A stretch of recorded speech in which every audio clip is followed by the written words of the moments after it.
Pour un salarié, c'est un avantage.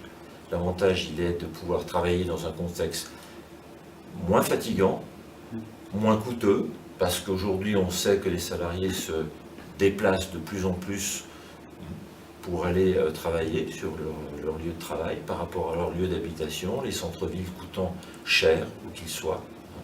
Donc c'est un avantage significatif sur le plan économique.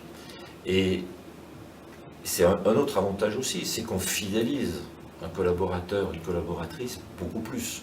Nous sommes aujourd'hui dans des départements Savoie-Haute-Savoie où il y a une pénurie de main-d'œuvre qualifiée.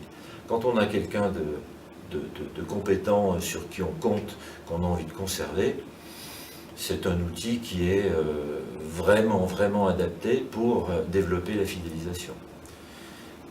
Ça, c'est l'avantage pour le salarié. Pour l'employeur, eh bien, pouvoir compter sur un salarié qui se sent mieux dans son entreprise aujourd'hui, c'est la certitude qu'il sera plus performant, plus efficace, plus productif, et c'est aussi la certitude, comme je viens de le dire, de le conserver plus longtemps.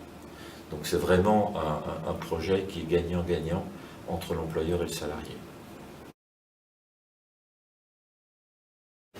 Les freins aujourd'hui, ce que l'on ressent, alors, ils ne sont ni techniques ni juridiques, on y reviendra peut-être, mais ils sont plus culturels, socio-culturels. Ce qu'on entend, hein, c'est encore deux craintes qui apparaissent, c'est est-ce que je suis encore patron ou est-ce que je suis encore chef de service si je n'ai pas mon collaborateur sous la main, à portée de vue? Donc qui est une vision totalement stupide, mais qui est encore présente, hein, qu'il faut faire évoluer.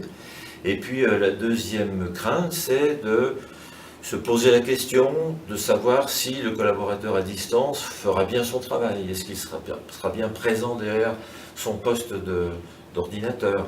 Est-ce qu'il va effectuer son horaire habituel? Ce sont deux craintes que l'on ressent, qui ne sont pas forcément exprimées d'une manière aussi claire que je viens de le dire, mais qui sont néanmoins sous-jacentes et qu'il faut absolument faire émerger et vaincre, éradiquer. Il y a une mesure très simple qui a été prise et qui est en vigueur depuis maintenant plus de 2 ans, bientôt 3.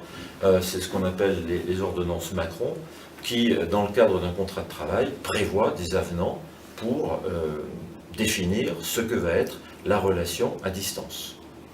Donc, on sait que dans notre pays, le lien contractuel avec un salarié est difficile. Hein, si vous mettez une virgule en trop ou en moins, ça peut être très ennuyeux pour un employeur, c'est à peine caricatural ce que je vous explique. Ce frein-là a été levé, donc c'était à mon sens le principal frein.